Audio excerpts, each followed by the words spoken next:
The courtroom held a silence that was not empty but suffocating, as though the very air had absorbed centuries of judgment and now pressed it down upon every living soul within.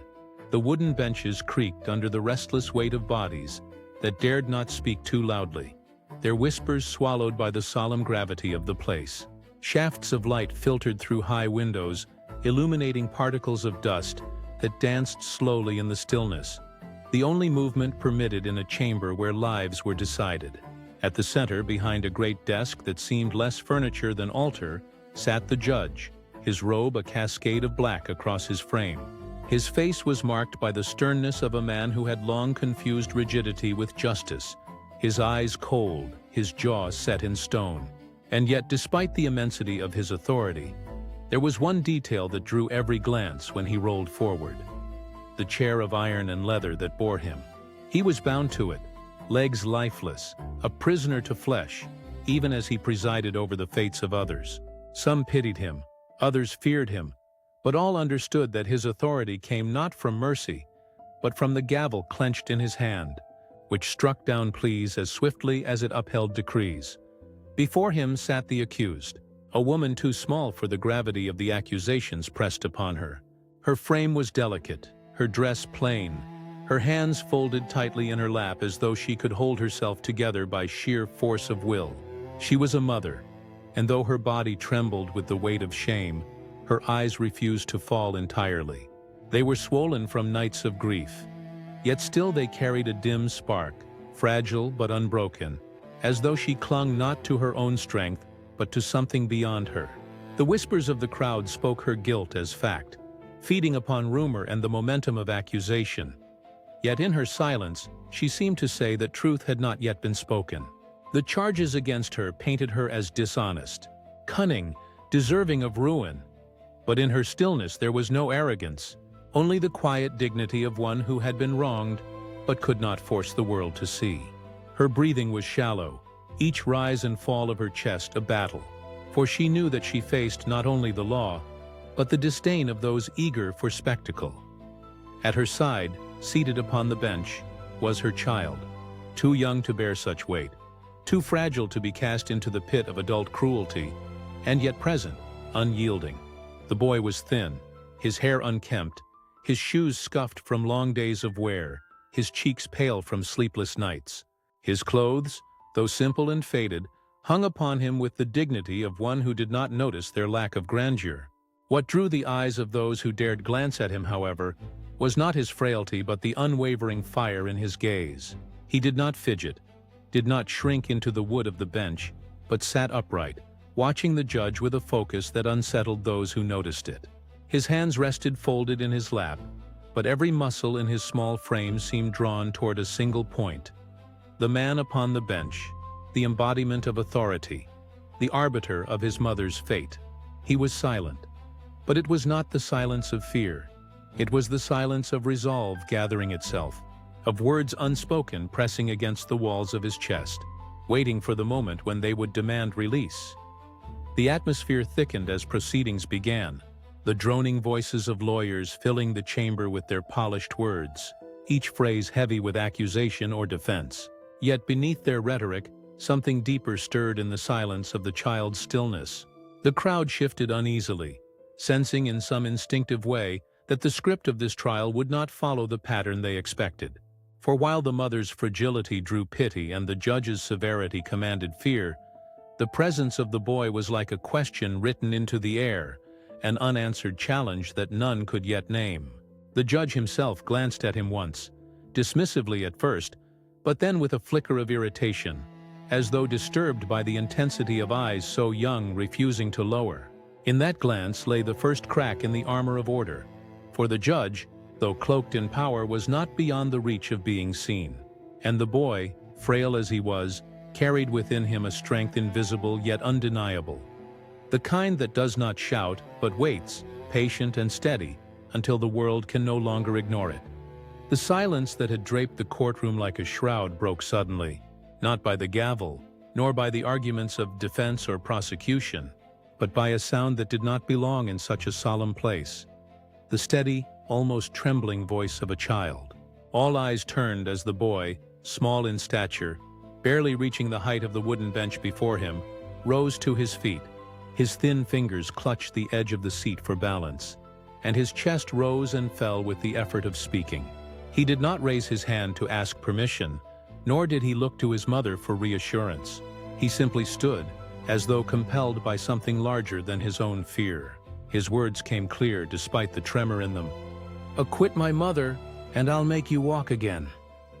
For a moment, the courtroom was struck into stunned stillness, like a candle snuffed out by an invisible hand. Then the murmur began, low, disbelieving, rolling through the room like distant thunder. The judge's face hardened. His gavel struck once against the wood, sharp as a blade cutting through the whispers, but it could not erase what had been spoken. He stared at the child, his jaw set, his eyes narrowing as if to pierce the audacity of the words. Behind him, the symbol of the state loomed, cold, immovable, the emblem of authority that demanded order. Yet for the first time, the attention in that courtroom was not on him, nor on the law he carried like armor, but on the frail figure who had dared to interrupt centuries of decorum. The child's voice, though small, carried something raw and unforgettable, the promise of the impossible. Gasps echoed from one row to the next. Some of the onlookers pressed handkerchiefs to their lips as though to stifle laughter. Others leaned forward, eyes widening with a mixture of pity and ridicule. A few shook their heads, muttering that the child was delusional, that grief had shattered what little reason he possessed. Yet there were those, scattered among the crowd, who felt a strange pull in their chests, as though a string had been plucked within them by the courage of such innocence. No lawyer would have dared to utter such words. No seasoned advocate would have gambled with such a wild promise. But here stood a boy who risked humiliation for the sake of his mother. His body was frail, his clothes simple, but his voice lingered in the air like the tolling of a bell. The mother, seated just a few steps away, reached out as if to pull her son back down, her hand trembling, her lips parting in desperate whispers. Her heart must have sunk with fear that his words would provoke further cruelty, that the judge would take his outburst as mockery. But the child did not waver.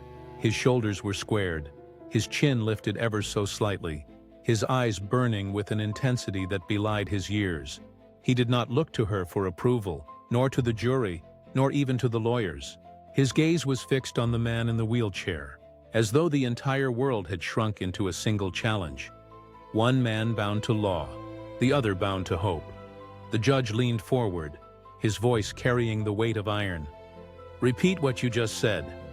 His tone was not one of curiosity, but of command, the kind that brooked no hesitation, and yet the child did not falter.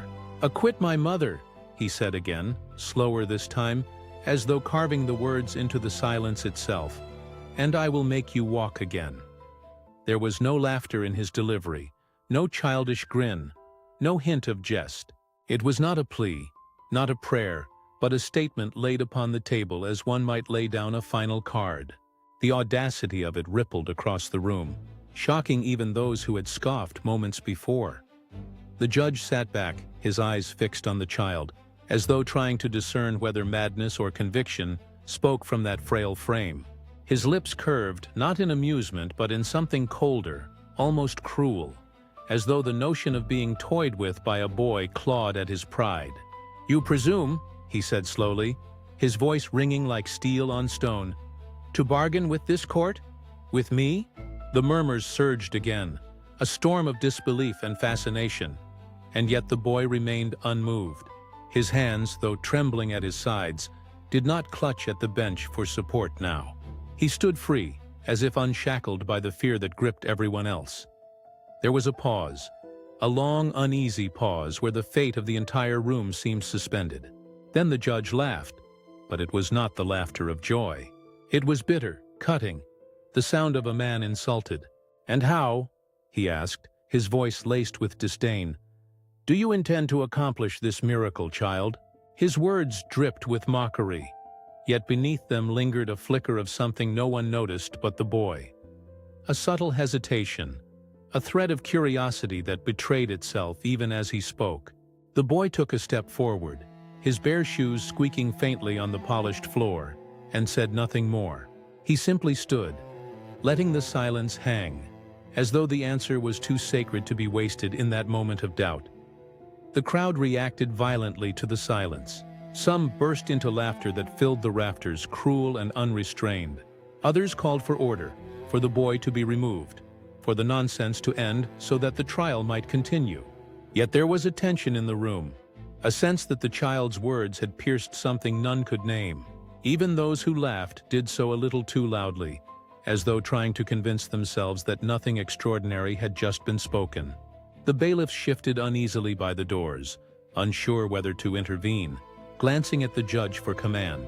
But the judge, to their surprise, did not order silence, nor punishment, nor removal. He let the child stand. "Very well," the judge said at last, the coldness in his tone masking the faintest tremor. "We shall continue. If nothing else, your foolishness will serve as a lesson in this chamber." He struck the gavel once more, but the echo did not carry the same weight as before, for though he sought to dismiss it, to bury the child's words beneath procedure, the phrase clung to the air like smoke after a fire. "Acquit my mother, and I'll make you walk again." The spectators whispered still, but now their words carried not only ridicule, but also the first embers of curiosity, as if a seed had been planted in soil none had expected. The boy returned to his seat, his mother's trembling hand finding his, gripping it tightly, as if she could anchor him back to the safety of silence. Yet he did not look at her. His eyes remained locked upon the judge, unblinking, unwavering, as though he knew the storm had only just begun. And indeed, the silence that followed was heavier than any gavel could impose, because deep within the walls of that courtroom, something had shifted, fragile but undeniable, like the first crack in stone before it breaks. The morning of the next hearing came with an air heavier than the one before, for the boy's words had not vanished into the dust of passing hours. They lingered, whispered on street corners, passed between lips in taverns and corridors, carried into homes where mothers shuddered at the audacity of a child challenging a judge. By the time the gavel struck to resume the trial, the benches were more crowded than ever, bodies pressed close, faces flushed with anticipation, eager to see if the boy would dare to act upon the promise that had electrified the city. The mother sat with her eyes lowered, fingers twisting a handkerchief until its threads seemed ready to unravel, her soul torn between pride and dread. The boy, however, was still, his posture straight, his gaze fixed once more on the man in the wheelchair. And when the voices of lawyers rose and clashed, their arguments circling the case like vultures, he stood again, not with the surprise of yesterday, but with the quiet certainty of one who has prepared himself for the world's ridicule. He walked forward, each step echoing too loudly in the vast chamber, until he stood directly before the bench where the judge loomed above him. Gasps rose like sparks in a dry field. The bailiffs shifted uneasily, awaiting the order to drag him back, but the judge raised a single hand, and they froze. His face was carved in stone, a mask of authority that showed no crack, yet his eyes betrayed a flicker of something, irritation, curiosity, perhaps fear, that only the boy seemed to notice. Without a word, the boy reached forward, placing his small hands gently on the judge's lifeless legs. A gesture so simple, so unadorned, that it silenced the room more effectively than any command. The warmth of his palms pressed into the cold rigidity of flesh that had known only stillness for years, and in that touch lay not arrogance, not performance, but the trembling faith of a child who had nothing left to wager but hope. At first there was only silence, a suffocating silence broken only by the faint rustle of robes and the creak of wood as spectators shifted in disbelief. Then, as though a dam had cracked, laughter spilled through the courtroom. It was cruel, cutting, unrestrained, echoing from wall to wall like a storm of mockery. Some bent forward, clutching their stomachs, their shoulders shaking with derision. Others slapped their knees, unable to contain the absurdity of what they saw. A child with no knowledge of medicine, no education, no power, laying claim to a miracle in front of men of law. Even the lawyers, men trained to keep composure, smirked behind their papers, exchanging glances that dripped with contempt. The sound of that laughter rose and rose, until it seemed to crush the boy beneath its weight, a tidal wave of scorn that sought to drown him. Yet the boy did not move. His hands remained steady, pressed against the judge's lifeless limbs. His face lifted not toward the crowd, but toward the eyes of the man who had the power to condemn his mother. His lips moved, not loudly enough for all to hear, but whispering words that carried the resonance of prayer, of belief, of a will so fierce it seemed carved from stone. To those who caught fragments, it sounded less like magic and more like a plea. But a plea directed not toward men, nor even toward the judge himself, but toward something unseen, something greater. His eyes glistened not with tears of despair, but with an unyielding light, the kind that unsettled those who watched closely enough to see it. The judge shifted slightly in his chair, and for a fleeting moment, a shadow passed across his face, as though he had felt something, a tremor, a warmth, a spark long buried. But just as quickly he hardened again, his voice booming above the laughter. "Enough!" The gavel struck, sharp, final. The crowd stifled its jeers into whispers, but the damage was done. The boy's act had been declared a farce, his promise nothing more than childish madness. The judge's eyes, cold now, bore into him with the weight of finality. "This court is not a stage for fantasies. Sit down, or you will be removed." The boy, cheeks flushed, hands trembling, lowered his arms but did not bow his head. He turned back toward his mother, and in that single glance, she saw both the humiliation of failure and the unbroken resolve of a soul that would not yield. The trial pressed on as though nothing had happened. Lawyers resumed their arguments, their voices cutting through the thick air with clinical precision, speaking of evidence, of law, of guilt. Yet beneath their words lingered the echo of the child's promise, a ghost none could quite banish. The mother's eyes glistened with tears she fought to contain, her hand clutching at the folds of her dress as though to keep herself from collapsing. The boy returned to her side, and though his body shook, though the weight of laughter still rang in his ears, his gaze never faltered. He had touched the untouchable, faced humiliation, and yet somewhere in his heart burned the knowledge that the story was not over, that what he had planted with trembling hands might yet take root. Spectators whispered as the session dragged on, their attention divided between the monotony of legal discourse and the memory of what they had witnessed. Some scoffed, dismissing the boy as delusional. Others, though unwilling to admit it aloud, carried a flicker of unease, as though they had glimpsed something in his defiance that unsettled their certainty. Even among the jurors, eyes occasionally strayed toward the child, their thoughts momentarily slipping from the intricacies of law to the image of those small hands pressed upon lifeless legs. And though the judge maintained his composure, speaking in tones of command, his mind carried a weight no gavel could silence. Midway through the proceedings, the boy leaned closer to his mother, his voice low but firm enough for those nearby to hear. "I will not stop," he said, the words falling like embers into the silence between them.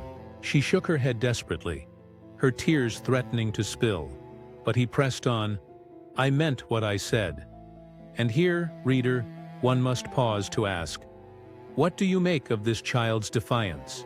Do you laugh with the crowd, or does something in you stir uneasy, as though remembering a faith long abandoned?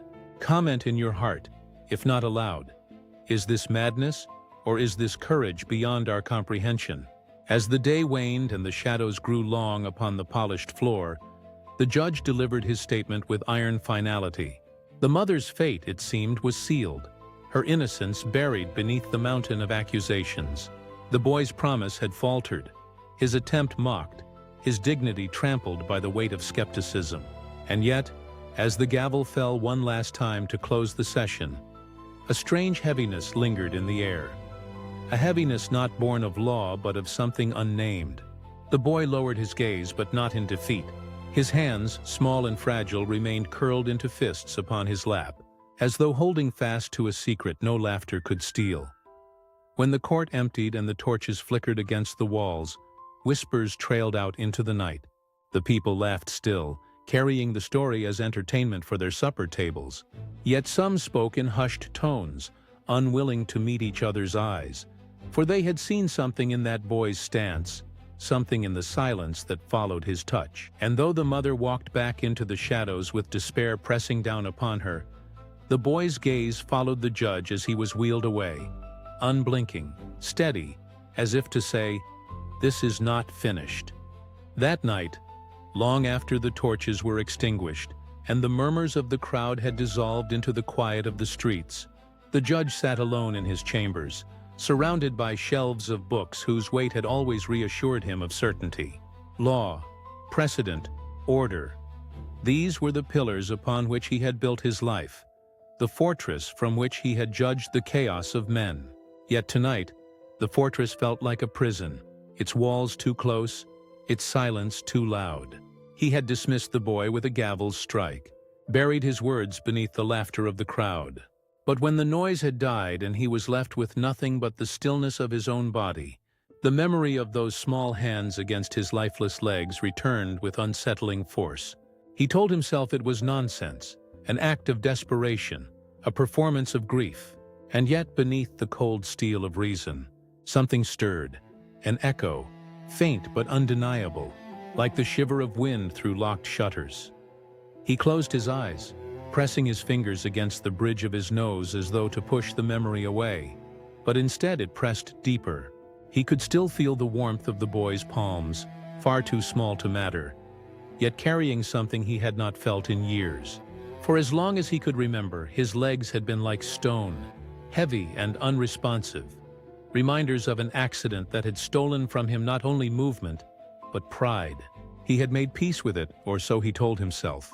He had wrapped his immobility in the robe of authority, convincing the world and perhaps himself that he had lost nothing essential.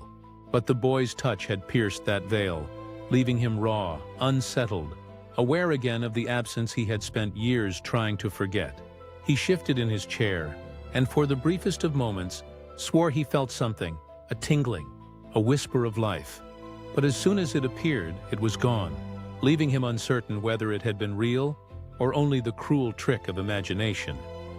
The following morning he arrived at the courthouse with his composure intact, his robe flowing behind him, his voice once more carrying the cold command of authority. Yet those closest to him noticed a subtle change. His gavel struck with the same sharpness, but his eyes, which had always been steady and hard as glass, seemed distracted, glancing at the boy more often than before. When witnesses were called, he listened with half an ear, his thoughts drifting to that fleeting sensation, wondering if he had lost his grip on reason. The boy seated beside his mother noticed the glance, and though he said nothing, his lips curved in the faintest trace of a smile, not of arrogance, but of recognition. He had seen the shift, however small, and knew the seed he had planted had not fallen on barren soil. As the hours wore on, the courtroom buzzed with its usual rhythm of argument and rebuttal, of evidence and objection. Yet beneath the surface of that mechanical order, tension simmered. The people whispered that the child's promise was madness, and yet they could not ignore the way the judge's eyes seemed to linger, the way his hand occasionally hesitated before striking the gavel. They had laughed once, but laughter has a strange way of curdling into unease when confronted with persistence. And so the murmurs shifted, from ridicule to speculation, from dismissal to a quiet, almost fearful curiosity. What if? They asked in silence. What if? The judge, too, wrestled with the question. That night, alone again, he sat before the mirror and studied the face that stared back. A man hardened by years of judgment, yes, but beneath the stern lines and graying hair was someone he no longer recognized, a man shaken. He closed his eyes, and once more the memory of the boy's touch returned, vivid, uninvited. This time, he did not push it away. He let it wash over him, and again he swore he felt it. The faintest pulse in his legs, the ghost of sensation where there had been none. He tried to move his foot, knowing it was impossible, yet in that futile effort came a shock so profound that his breath caught. For a moment, just one fragile moment, he felt movement. Slight, fleeting, gone as quickly as it had come, but real enough to shatter his certainty. He sat back, trembling, his hand gripping the armrest of his chair, his heart pounding as though he had seen a ghost. The days that followed were a battlefield between reason and doubt. In court he carried himself with the same severity, issuing orders with iron precision. Yet each time the boy met his gaze, he faltered. The child did not need to speak again. His silence was heavier than words, a silence that seemed to say, "You know." And indeed the judge did know, or feared he did. Alone at night he tested himself in secret, willing his body to obey, to prove once and for all that what he had felt was nothing but fantasy. Yet time and again, that whisper of movement returned, never enough to be visible, never enough to declare to the world, but just enough to torment him. The courtroom began to notice. His voice, once steady, wavered on occasion. His sentences, once absolute, carried hesitation. Even his laughter, rare, cruel, reserved for mocking foolish arguments, was absent now. Instead, he seemed haunted, as though carrying a secret he dared not share. The lawyers pressed harder, emboldened by his distraction, but the boy never wavered. Each day he came, his gaze fixed, his presence a quiet reminder of the promise that had shaken the very foundations of the court. And with each passing day, the judge's certainty unraveled a little more, his fortress of reason crumbling beneath the weight of an experience he could neither explain nor deny. One evening, as he sat alone in the empty courtroom after all had left, the faint glow of the candles casting shadows across the floor, he reached down almost without realizing it, and touched his own legs. His fingers traced the outlines of flesh long foreign to him, and again, there it was, a flicker, a tremor so slight he thought the earth itself might have shifted beneath him. He gasped, his hand flying to his mouth, his heart pounding. He tried again, desperate, but the moment was gone, leaving him in silence. He looked around the empty chamber as though expecting someone to have witnessed it. But there was only shadow, only silence, only the echo of his own breath. He pressed his forehead into his hand, torn between fear and longing, between the possibility of miracle and the terror of madness. And so it was that the judge, a man who had built his life upon order and certainty, found himself questioning everything he had ever known. The boy's promise had seemed absurd, laughable, an affront to the dignity of the law. Yet now, in the stillness of his chambers and in the solitude of his own thoughts, he carried the weight of a truth he could not voice. Something had changed. Something had stirred, and though he returned each day to the bench, cloaked in authority, hidden behind the gavel and the robe, his heart was no longer the same. The boy had planted doubt where certainty had reigned, and from that doubt sprouted a fragile, terrifying hope. The courtroom remained unaware of the depth of his struggle, but those with eyes sharp enough began to see it. A pause before a verdict, a glance that lingered too long, a silence that spoke louder than any words. And while the trial pressed forward, the judge pressed inward, waging a war between the man he had always been and the possibility of becoming something else. His fortress had cracked, and though he tried to seal the breach, light poured through, relentless, unstoppable. The days stretched on, and though the trial advanced with its rigid machinery of testimony, evidence, and rebuttals, the judge could not shake the tremors that haunted him in secret. He would retreat to his chambers, close the heavy door, and sit in silence, pressing his palms against his legs, waiting, hoping, fearing. Sometimes there was nothing but the same unyielding stillness he had known for years, and his heart sank with the certainty that he had been a fool. But then, without warning, a flicker would come, an almost imperceptible sensation, a shiver of life that should not exist, as though a hidden current were returning to what had long been dead. He tried to dismiss it, to call it imagination, but his body betrayed him, his breath quickening, his pulse thundering in his ears each time it happened. And though he said nothing to anyone, the boy seemed to know, for whenever their eyes met across the courtroom, he would hold the gaze with a quiet, unwavering certainty, as though to remind him, "It is not yet finished." It was after one such day, when the proceedings ended with the usual clamor of shuffling feet and murmuring voices, that the judge broke from his ritual. Instead of retreating to the solitude of his chambers, he ordered the bailiffs to leave him, When the hall finally emptied, he wheeled himself not toward the side door, but toward the boy, who remained seated beside his mother. The woman gasped as the judge approached, clutching her son's hand tightly, her body stiff with fear. But the boy did not flinch.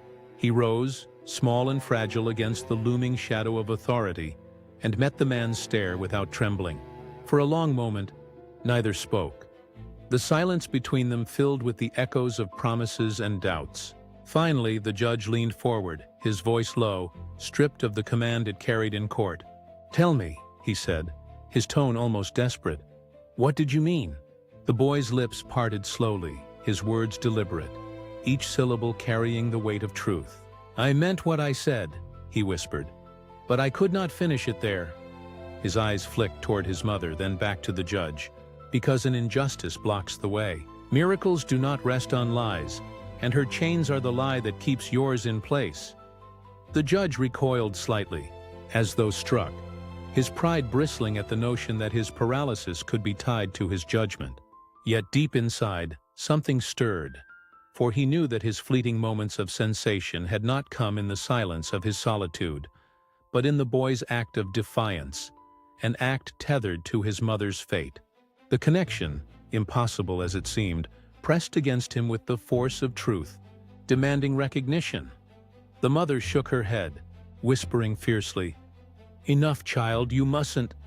But the boy raised a hand, his voice steady though his frame trembled. "No, Mama, he must know. He must hear." Then, turning back to the judge, he continued, his words carving through the heavy air. "The reason you felt what you felt is because justice was broken. As long as she is condemned unjustly, your body will not rise. You know it. You felt it. Do not deny it." The judge's throat tightened. He wanted to rebuke him, to silence him with the authority of his station. But the boy's eyes pierced through the veil he had so carefully constructed. In those eyes he saw no mockery, no manipulation, only the searing conviction of innocence and truth. "What proof have you?" the judge demanded at last, his voice strained, trembling with the tension of disbelief and yearning. At this, the boy reached into his pocket, his small hand producing a folded slip of paper, worn from being handled in secret. He laid it on the bench before the judge. The man unfolded it, his hands trembling, his eyes narrowing as he read. It was not merely a child's drawing or some meaningless scrawl, but a document, evidence overlooked, perhaps hidden deliberately.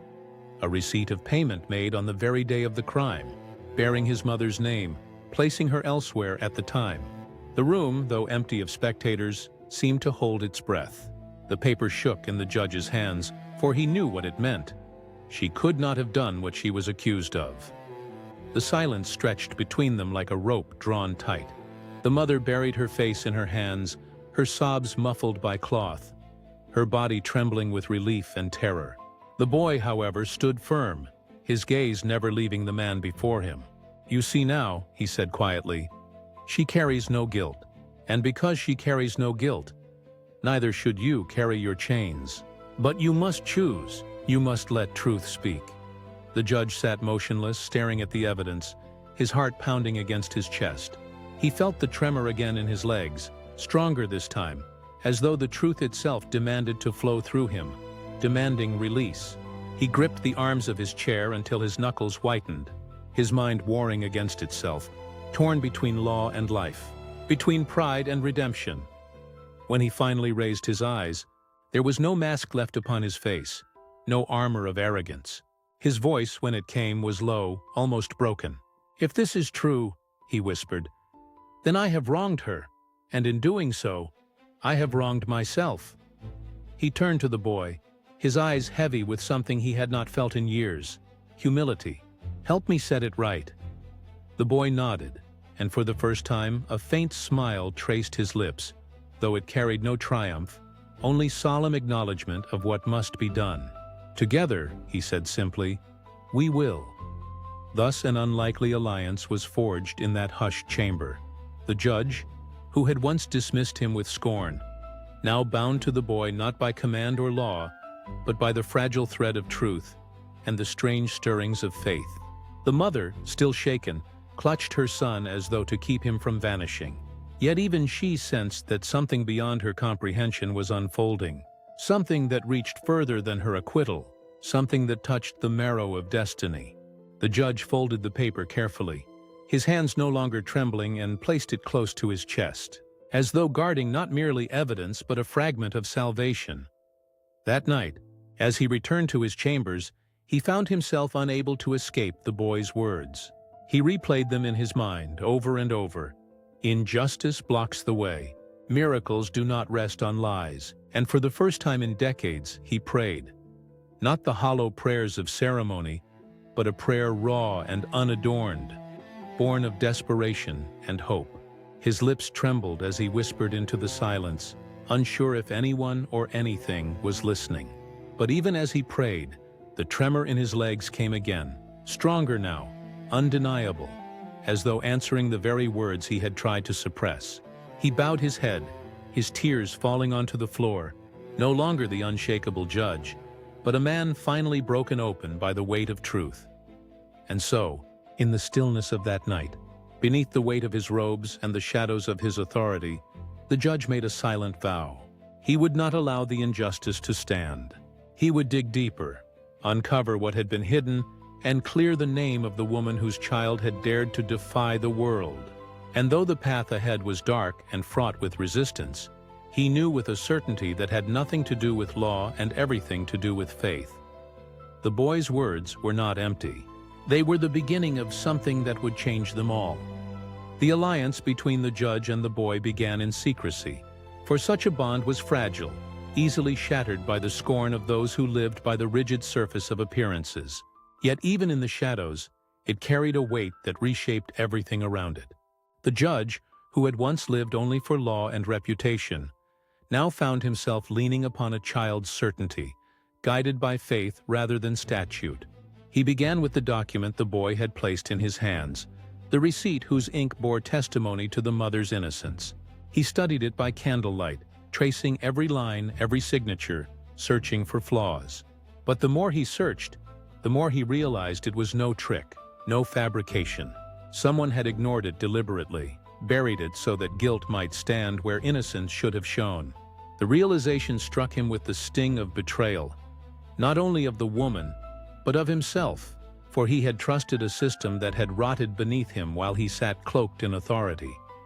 He summoned the boy in secret, calling him not to the courtroom, where every eye would devour them, but to his private chambers. The child came quietly, his mother hesitant at his side, fearful that this was a trap or another humiliation. But the judge dismissed her fears with a sincerity she had never heard in his voice before. "We must search deeper," he told them, his hand gripping the armrest of his chair with quiet determination. "If this was hidden, there will be more. Lies do not travel alone." The boy nodded, his small frame trembling with both the enormity of the task and the unshakable conviction that had carried him this far. His mother, though still cautious, felt the stirrings of hope pulse faintly in her chest, as though light were beginning to break through a storm she thought eternal. Together, they began to piece together threads others had ignored. The judge, using his authority discreetly, accessed files and testimonies, searching for inconsistencies. The boy, too, brought forth details adults had overlooked, whispers he had heard in hallways, the nervous glances of certain officials, the way one witness had stammered too much when pressed about dates. Slowly, a pattern emerged, faint but undeniable. It was not just negligence, it was conspiracy. There were names signed where they should not have been, times that did not align, statements that contradicted one another. What once seemed a straightforward accusation against a desperate mother now revealed itself to be a carefully constructed web, designed to entrap her and shield someone else from exposure. The deeper they dug, the more resistance they encountered. Lawyers who had once been cordial grew hostile, warning the judge that revisiting evidence would damage the integrity of the court. Clerks who once bowed respectfully now avoided his gaze, their whispers following him down corridors. Even his colleagues, men and women bound to the same gavel, hinted that he was treading dangerous ground, that reopening wounds would bring chaos. But the boy's presence at his side was a constant anchor.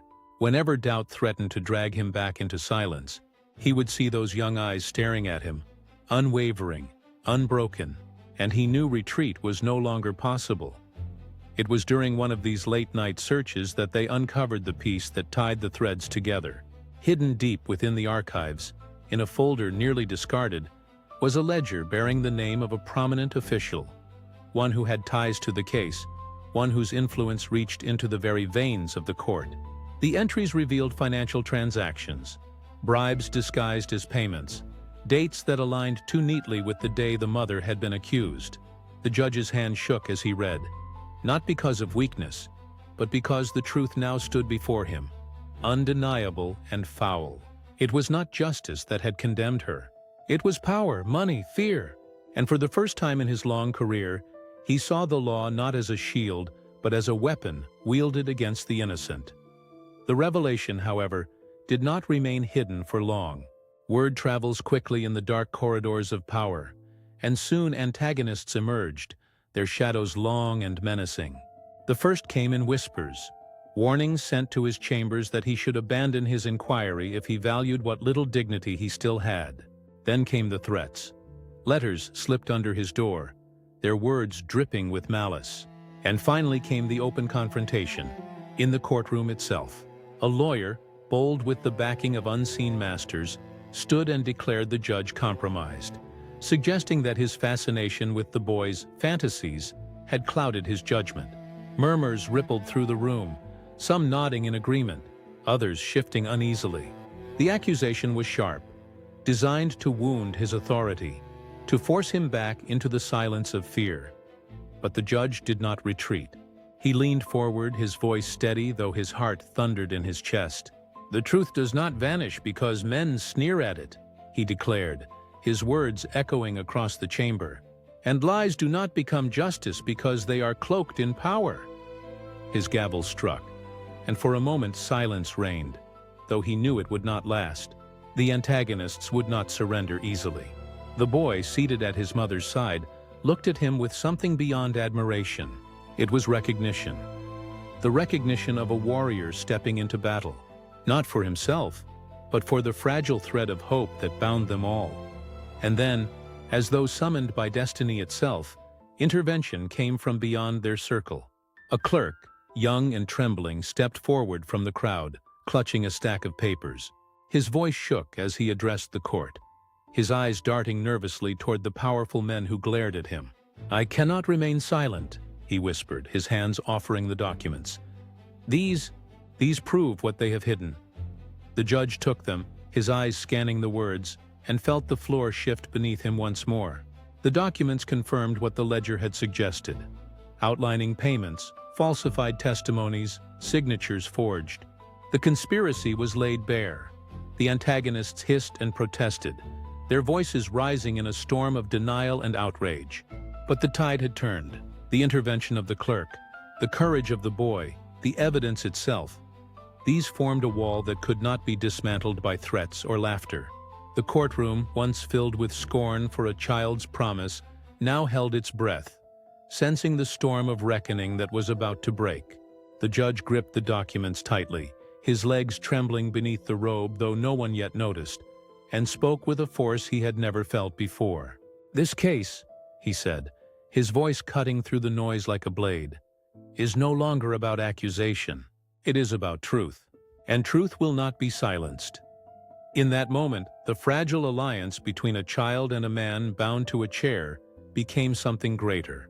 It became the spark of justice reborn, carried not by power nor by wealth, but by faith and defiance. And though the antagonists snarled and plotted, though shadows still loomed, the course had shifted irreversibly. The fight was no longer about survival. It was about redemption, and neither gavel nor threat could erase what had been uncovered. The boy's promise still hung in the air, unanswered, but its echo grew louder with each heartbeat. For now the judge himself had taken it upon his shoulders, and together they marched toward a truth too powerful to be buried. The day of reckoning came with a silence so profound that even the wooden floors seemed to hesitate beneath the weight of the moment. The courtroom, once a theater of ridicule, now held the gravity of destiny. Spectators crowded the benches, their eyes filled not with laughter, but with the uneasy knowledge that something extraordinary was about to unfold. The mother sat trembling, her hands clasped so tightly in her lap that her knuckles whitened, her face pale but luminous, with the fragile hope that this would be the day her chains were broken. Beside her, the boy remained still, his small frame unbowed, his eyes fixed on the man at the bench. And there sat the judge, his robe draped over shoulders that seemed suddenly less burdened by the weight of years, his hands clutching documents that bore the weight of truth like weapons. His heart pounded, not with fear, but with the knowledge that he was standing at the edge of a transformation that would either redeem him or consume him. The proceedings began as they always had. The murmuring of lawyers, the rustle of papers, the formalities of law. But the rhythm was broken as the judge rose, not just in voice, but in body. A ripple ran through the room as he pressed his hands against the armrests of his chair, his face contorted with effort, his breath heavy. At first it seemed impossible, a man bound for years to immobility daring to defy the weight of his own history. Then with a groan that echoed like thunder, he lifted himself. Gasps burst across the room as his legs, once dead, bore his weight in trembling defiance. He stood, not steady, not strong, but unmistakably standing. His gavel clattered from his hand, forgotten, as the crowd surged with cries of shock and awe. And through the chaos, the boy smiled, his eyes shimmering with the quiet triumph of one who had never doubted. The judge's voice, though trembling, carried further than ever before.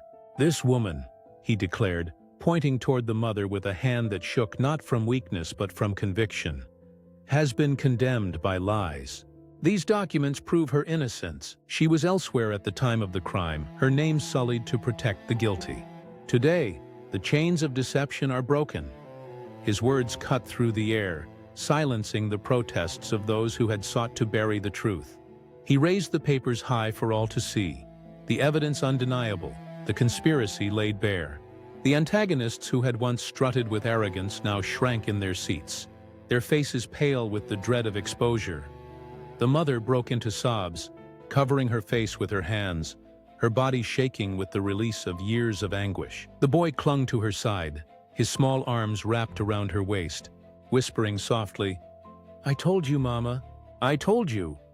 The spectators, stunned into silence, now erupted in a wave of murmurs, some falling to their knees, as though they had witnessed something divine, others clutching at one another with disbelief. No one could deny it. The impossible had happened before their very eyes. The boy's promise, once mocked as madness, had borne fruit in a way that defied reason. The judge had stood. The mother was acquitted, and the world was no longer the same. Yet the moment did not end there. The judge, his body trembling with the strain of standing, stepped forward, slow, halting, each movement a battle, but forward nonetheless. He descended from the bench, abandoning the lofty seat of power for the level ground of humanity. The crowd parted, stunned into reverent silence as he approached the woman he had once condemned. When he reached her, he did not speak at first.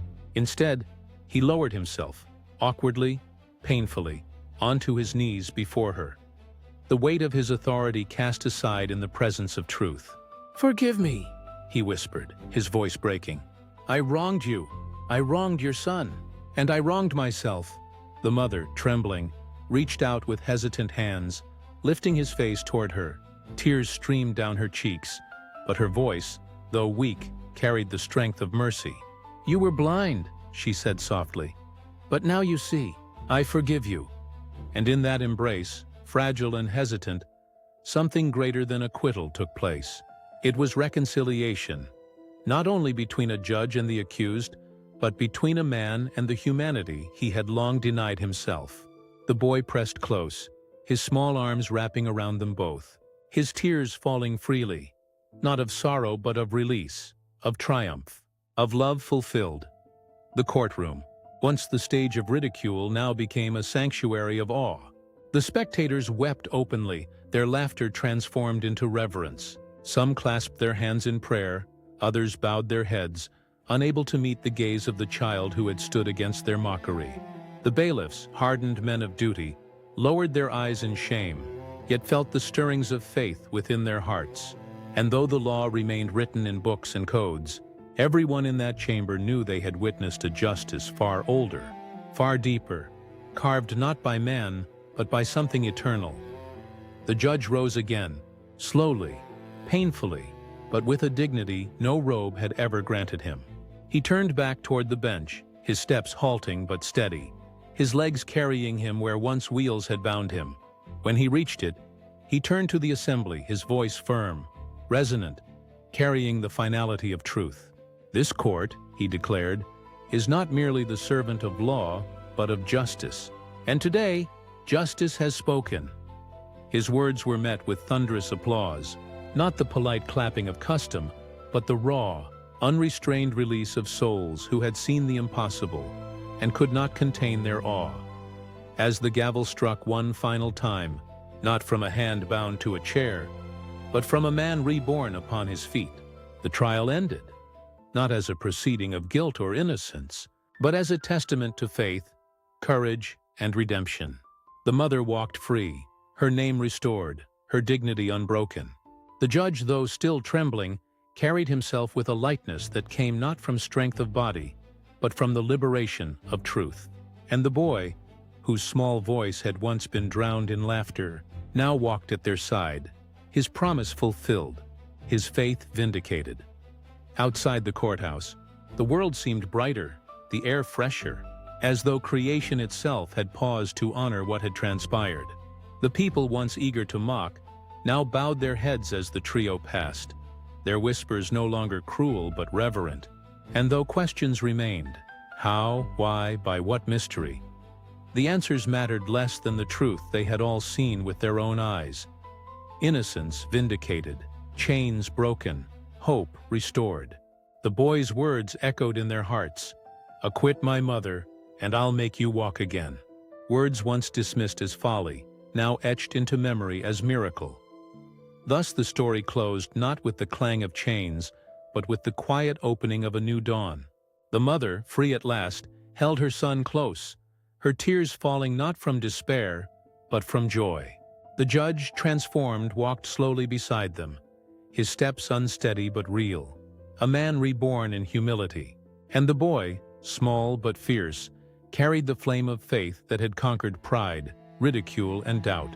Together they stepped into a world forever changed, a world where second chances bloomed, where the impossible had been made flesh, and where justice at last had walked on trembling but undeniable legs.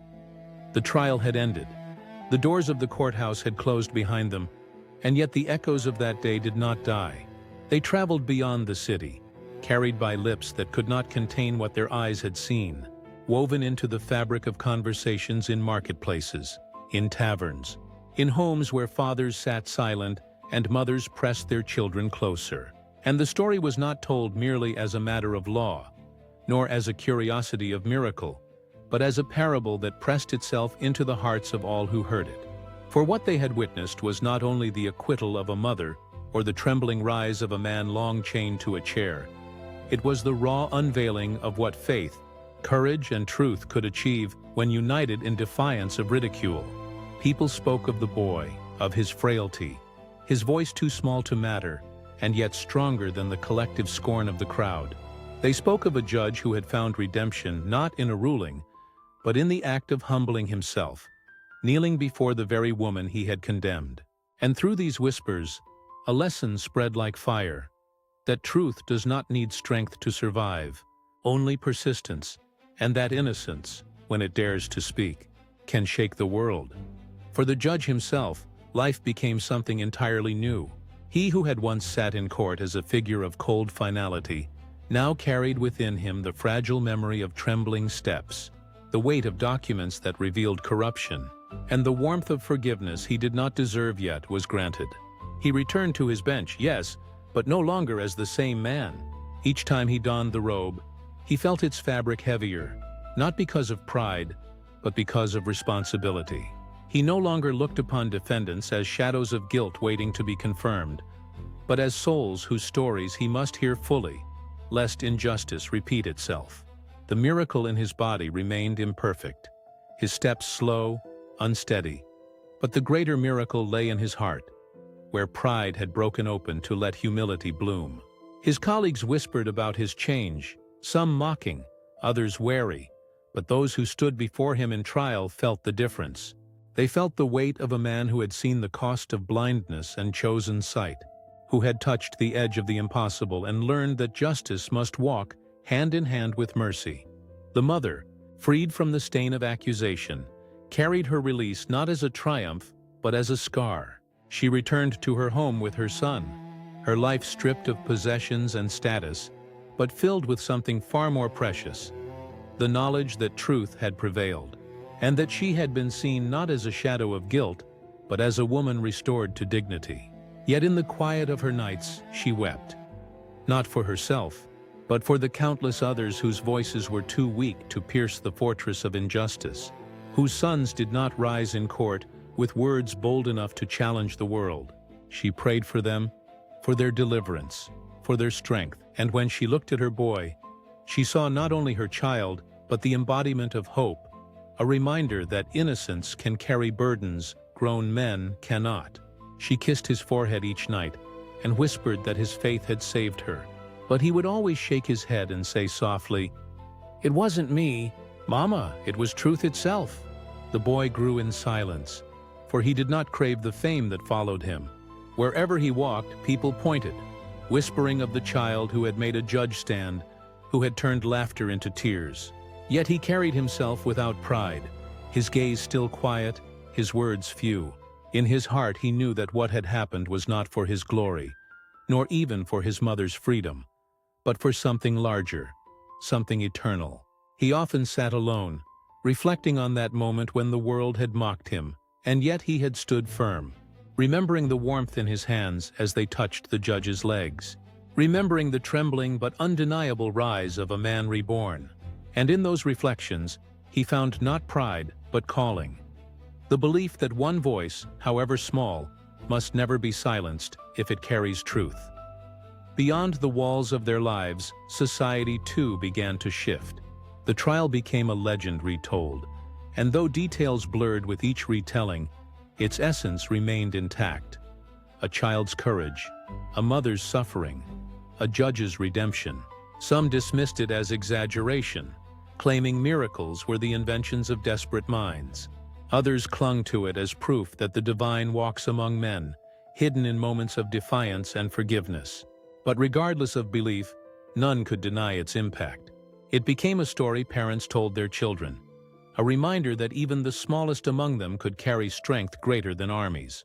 It became a caution for those in power, that authority is not untouchable when confronted with truth. And above all, it became a mirror, forcing each soul to ask, if faced with such ridicule, would I have the courage to stand, or would I remain silent? In the quiet that followed, reflections deepened. People began to see that the lesson was not only about faith, nor only about miracle, but about the nature of justice itself. For justice without compassion is a cage, and law without truth is a blade turned upon the innocent. The boy had shown them that justice is not merely the verdict of courts, but the insistence of the human heart to defend what is right, even when mocked, even when dismissed as madness. The judge had shown that no man, however hardened by pride, is beyond redemption if he chooses to listen. And the mother had shown that dignity can survive chains, that even when condemned by lies, truth waits patiently for the day it will rise. These were lessons etched not in parchment, not in decrees, but in living souls, carried forward by those who had seen and those who would retell. And so, the story did not end with the acquittal, nor with the trembling steps of a man long paralyzed. It continued in the whispers of marketplaces, in the prayers of mothers, in the resolve of children who listened and believed. It lived in the hearts of those who had laughed and now wept, in the conscience of officials who had turned away and now feared the weight of their silence. It became a living parable, one that urged each generation to remember, miracles may shake the world, but they are born from faith, from courage, from the refusal to bow before injustice. And in that memory lay the greatest lesson of all, that every soul, however small, however fragile, carries within it the power to break chains, to expose lies, to demand truth. For in the end, it was not the gavel that defined justice that day, but the trembling voice of a child who dared to speak when all others remained silent.